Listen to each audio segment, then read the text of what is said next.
back Adela, who's come all the way from, is it Missouri? Missouri in the USA. And Adela came and spoke last year at our Hemposium, and we really needed to get her back again because she is part of a really wonderful group and movement who raise awareness about prisoners, people in jail because of cannabis, including people in jail because of cannabis in all these places where it's all becoming legal. And the shocking thing is some of these people are in jail for life. There's some really terrible stories. But anyway, Adela, I'll pass it over to you to let us know more. Hello. Hello, Nimbin. My name is Adela Falk. I've been an activist and I am an advocate for cannabis. I've been advocating for about since 2007. I've done everything from own and operate a compassionate use center. I'm a cultivator. I've ran an extraction company, a legal grow in America. And there's one thing that I've noticed that we all have in common.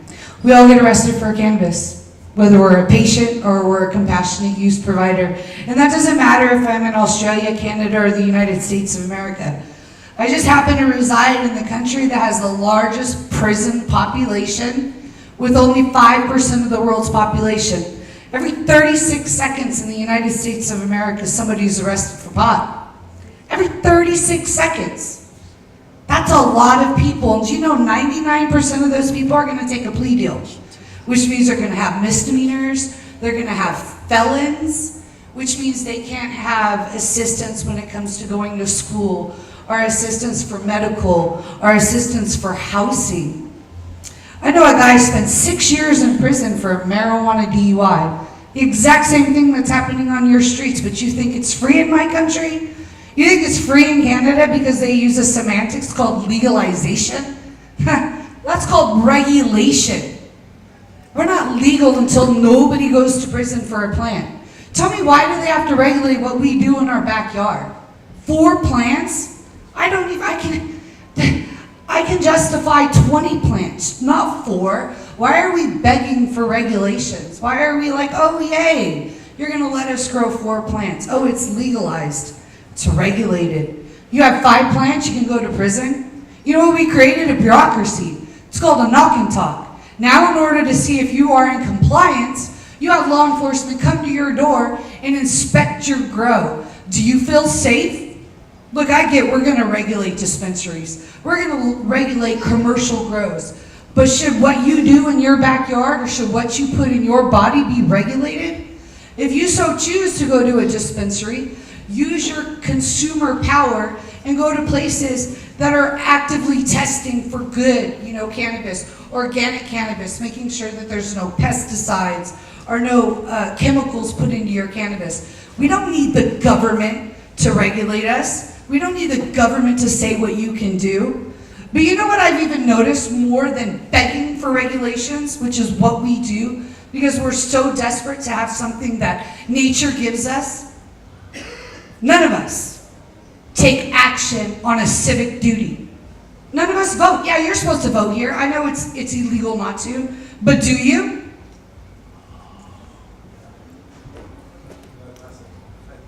Do you vote? Do you vote for people who support what you support? Who believe in the same beliefs you believe in? Have any of you all ran for office? Do you know the phone number of the person who represents you? Do you know if marijuana is an issue going through your legislature? Are you a police officer? Do you support police officers? I mean, there are so many ways that we could take civic action. Not just educating people, but like really getting out there. Being part of the gray movement. Going to nursing homes, talking to elderly people. You know, one of the things that cracks me up, we call it medicine, right? And we call it for the dying and the sick and the ill, but it's for everybody, right? But are we doing anything on a private and a personal matter to make sure that people who need cannabis have access to it? The blind people you know, or the deaf people you know, are they being educated? The immobile people you know, are they being educated about the uses of cannabis? Are we being good neighbors? Are we helping to put the movement forward? Or are we just waiting and begging for the government to do it? You just heard my brothers and sisters from Canada talking about the government failed them. But yet we beg the government for regulations. I get amazed on where we're at. I feel like for every step forward we take, we're taking 2 steps back. Oh, well, I'm going to submit and give my saliva. Wow. But we do it in the United States of America and we think we're legalized. We're not. We're federally illegal, which means we're federally disobedient. And at any given time in the United States of America, I could be federally raided. I could have an AK-47 pointed at my head at 2 a.m. with military-style tactic police officers kicking in my door, calling me a criminal because I have some plants in my backyard. But when it comes time for me to go to court, when it's time for my community to step forward and show the unity, nobody. But when I'm cultivating cannabis to give to my neighbors or to take care of my family, everybody's around. See, it takes a community to end prohibition. We didn't get prohibition overnight. Man, America, we just really screwed up, right? We set the precedent for the world. You know, Mr. Pompeo, he says, this is my guy, says they're not going to legalize cannabis because I have a treaty with the United Nations. Well, I'm a Native American, I'm an indigenous person in my country, and I have a treaty with my federal government that is not acknowledged.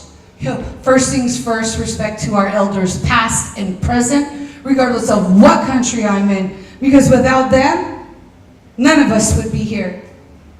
You know how many of our ancestors used cannabis? Do y'all know what the word canvas stands for? It comes from Dutch origins, and it means cannabis. The United States of America grew cannabis. It was mandated for Americans to grow cannabis to give to the United States Navy during World War II. Wow. And yet, prohibition is alive and well in my country. The United States of America was founded and existed because of him. But we had people in the United States of America not serving 1 year, 2 years, 10 years, 20 years, 50 years, life without the possibility of parole. Do you all know what that means? They will never see the daylight of freedom. We got mass murderers like Charles Manson serving life without he was serving life, not with the possibility of parole. He went up for parole like 8 times.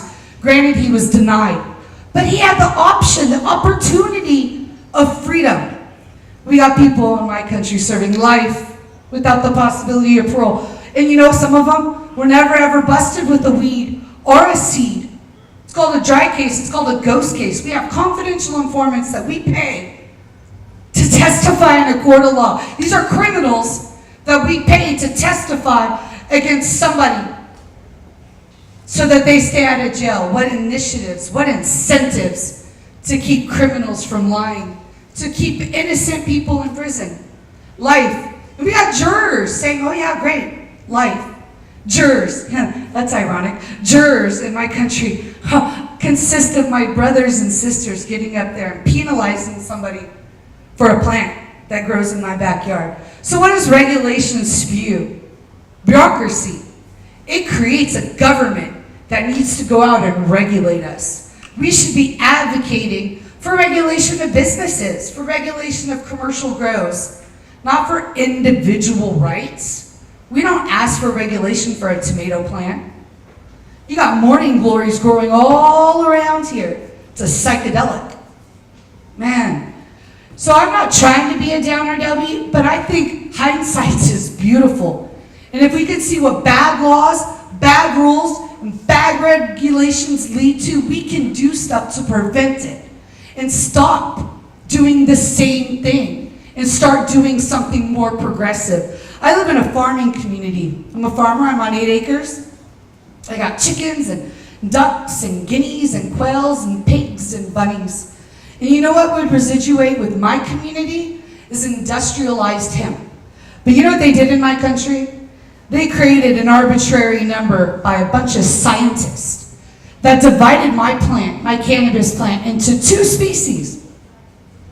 0.3% below and 0.3% above. This started in France, but my country's jumped on the bandwagon because we had some bad players in my community that decided we're going to exploit what the intent of what they were doing was. And that was to make industrialized hemp legal.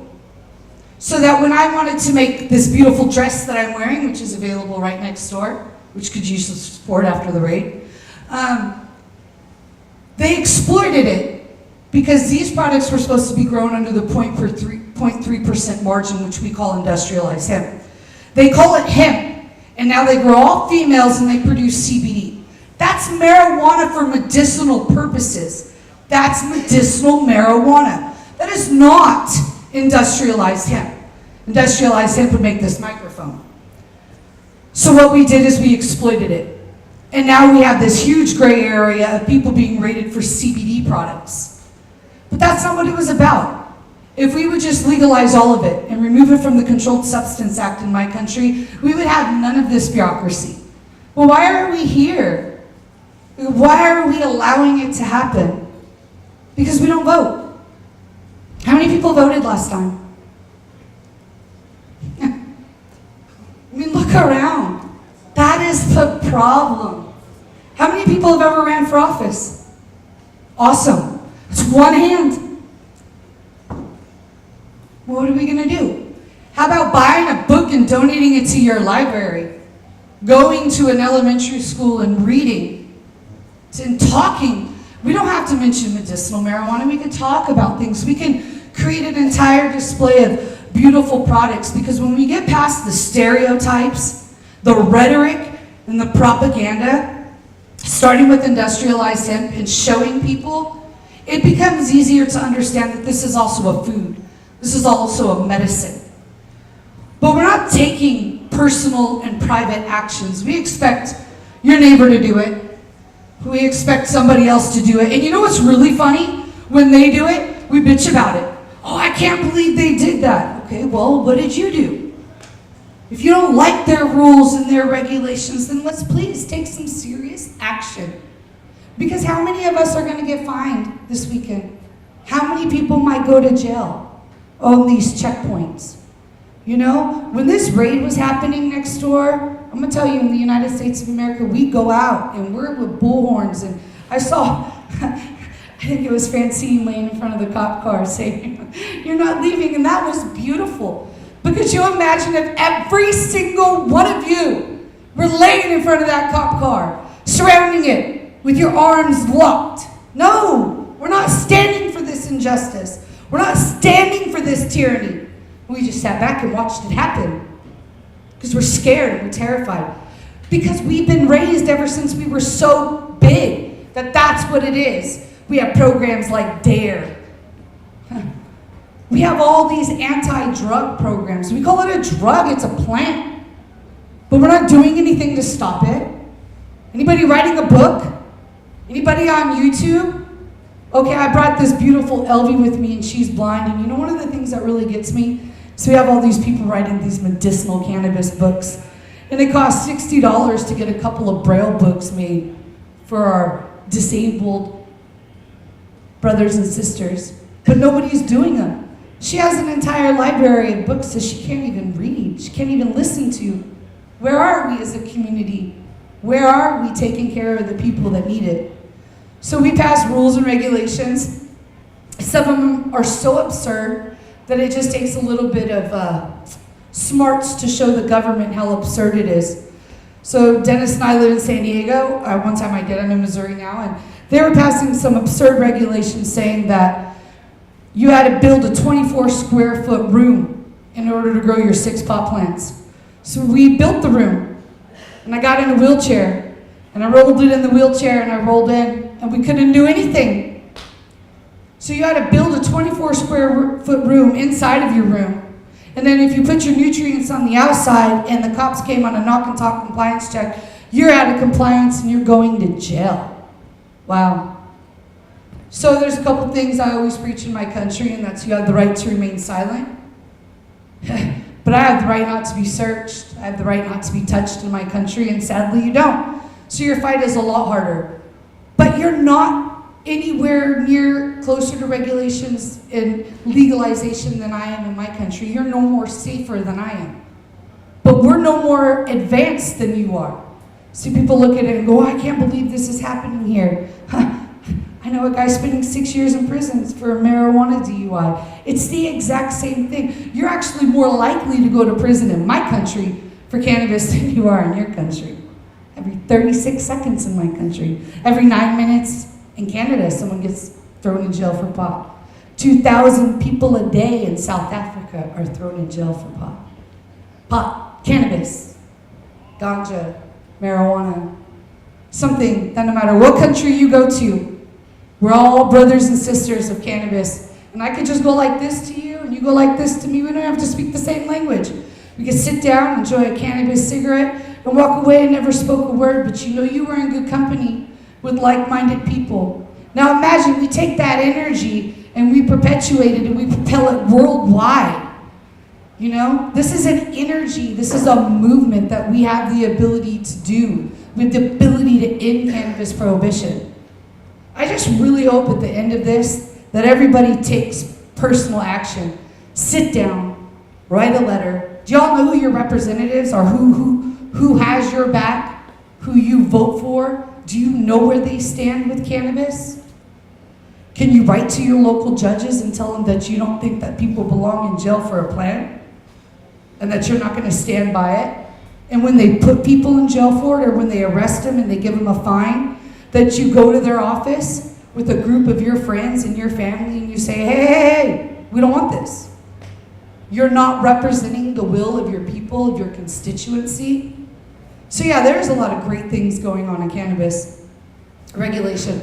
You can't smoke it in my country, no matter where you're at. You can't smoke it on the street. Some places you can't even smoke it in your house. True story. Legal in Oregon, you can't smoke it in your own house. Wow. Is that legal or is that regulated? You ready to go to jail for smoking pot in your house when you thought you were legal? It's just all about semantics, you know? So people go to prison for pot. People go to jail for pot. I always tell people, drive a pot in your car at your own risk. Don't smoke. Don't break more than one law at a time. Just be safe. But remember, we're a community and stand with each other. How many of y'all have ever been arrested for pot? Detained? Marijuana confiscated? Well, we just went through the airport and I have a legal cannabis patient with me in the United States of America. She gets 300 1-gram joints every month from our federal government. She's one of 2 people in this IND compassionate use program. Prescription nonetheless. She traveled from America to Australia with her medicine and federal police came, took it, let her go. I can't believe it. 300 joints at your airport and we were able to walk free due to extenuating circumstances and her age. That is progress. We did not go to jail. And then yesterday the embassy was raided. But we're here today. That's the silver lining. That's the motivation. That's where we really truly end prohibition. You didn't let a raid stop you. You didn't let them taking your cannabis prevent you from continuing to use an herb, to continue to use medicine to heal yourself, to make yourself happy. That's where we're winning. You know, we don't give up. But can we do more? Can we, you guys, can we do more? Oh, yeah. Are we going to do more? Yeah, we're here at MardiGrass. We're here at MardiGrass. So what can we do? At the very end of all of this, I hope everybody's motivated to just pick up a telephone, pick up a pen and paper, and write to the people that represent you and tell them, hey, we've made it this far, let's keep going forward. Make sure that when we use evidence, we use science-based evidence. The internet is beautiful. We got facts now. We got real, true scientific evidence. Yes, we have all anecdotal evidence, but that doesn't mean anything when you're dealing with politicians. What matters is we use evidence and we use science. Personalize the story. Find somebody's story that resonates with you. So when you talk to the people who represent you, you're doing it with love, with empathy, and with compassion. I want to leave you with a story that I really hope changes your thoughts and your perspectives on things and how prohibition can really be detrimental if we don't stand together. So there's this guy named Mr. Hill. He gets home from work. His wife is an epileptic. They have a beautiful 2-year-old daughter. Her name is Alexandra Hill. She goes by Alex. You can Google it. This is a true story. It's 9 o'clock at night. He just puts his daughter to sleep and he goes out on his balcony and he smokes a joint. The neighbor calls the cops. The cops call CPS, which in my country is the people that come and take your children away for life. You never see your kids again. They came and they took her because he was smoking a joint. 2.5 weeks she's in foster care. Mind you, the foster father she's staying at is a marijuana felon. He's innocent until proven guilty in my country. So 2.5 weeks, they get a phone call. He's noticing bruises on her and he's complaining to CPS, but 2.5 weeks later, he gets a phone call. His daughter's in ICU. She's in a coma. 2 days later, she died. The foster mom, in a fit of rage, picked up this girl and slammed her to the ground and broke her neck. They dismissed the charges against Mr. Hill, but his daughter's dead. So we can all learn from this and stand together and know that this is tyranny, this is genocide against people who are using a plant. And I'm not trying to be a downer Debbie, but sometimes in order to see the awesome, amazing privilege we have, we need to see that other side. And I hope you take that with you today. And remember, no one belongs in jail for a plant, and by a community, we can really truly end cannabis prohibition. Thank you. Thank you. Stick around there for a question, maybe. Does anyone have any questions at all of Adela? Just a moment and I'll give you this beautiful microphone. About the scientific evidence, is there a website that we could go to check scientific evidence that can be used in the letter?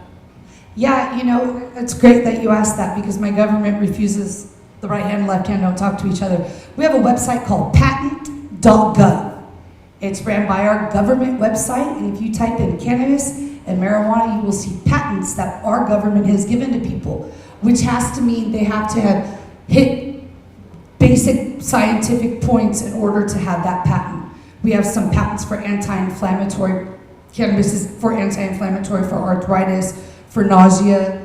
Absolutely. They're even sponsored by NIDA, which is the National Institute of Drug Abuse. Yes. Okay, so how do you spell patent? Is it P-A-T-E-N-T, patent. Okay, thank you. You're welcome. Here I come, Melfi. Here's the mic.